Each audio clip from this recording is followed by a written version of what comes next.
For this speech, we are required to have 2 people in our audience, and my 2 people listening.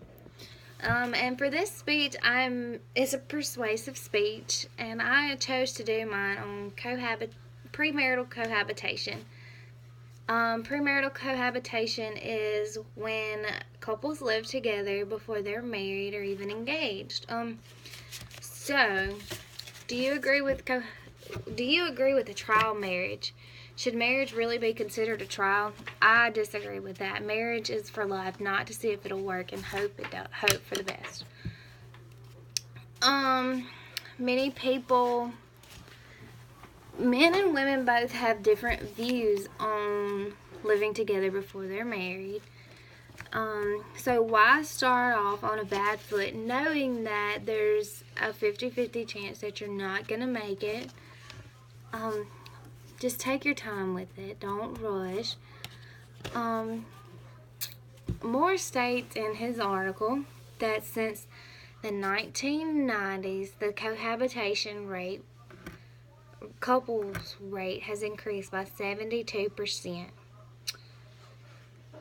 As time goes on with society, more people think that it's just okay to just move in with somebody that you've dated for a month or 2.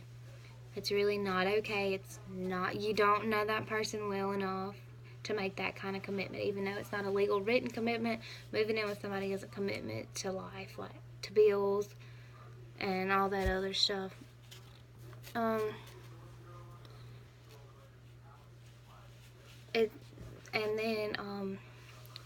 the New York Times, Meg J writes an article, and she makes really good, valid points in it. She says in her article, I'm going to read it because it is quoted. It says, "We started off as dating, and then it turned to spending the night occasionally, and then it turned to where I was spending the night every night. And then one day when I was cleaning up his house, I realized all my stuff was there. I had more stuff than he did, that I was living with him and didn't even realize it." And she said, just think about how fast all that happened. Before I even opened my eyes, I was living with a guy that I wasn't even sure if I was planning on marrying. We were in a relationship, but I had no idea if he was really the one. And then she states that once they broke up and she was ready to move out, that it made everything so much harder because she had to learn to live on her own again. She had to learn to take care of all her bills by herself and not have someone there to help her. And then she had to learn to live without somebody. My next few points are from Linda Waite's article on the negative effects of cohabitation. There's a list of several different things that cohabitation can really affect on a person. The first one that she lists is domestic violence. Cohabitating couples seem to think and let their fights get a little bit more physical and dramatic and go a lot further than a married couple would, because they can simply just walk away and not have to worry about a commitment or paying to get out of it. So they really don't care, I guess you could say. And then the next one would be sex. They think that just because they live together that they have to have sex. And then if they're not having sex, one of the partners would get frustrated, force themselves on the other, and then put the other partner in an uncomfortable position. And then it causes them to have to move out, make them uncomfortable, and starts a whole bunch of stuff there as well. And then over half the couples that live together, they end up getting pregnant and then having to get married because of the baby, or think they have to get married because of the baby.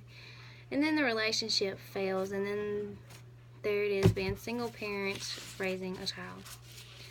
And then the housework. The male seems to think just because he has a woman cohabitating with him that she has to do the cleaning while he does the working.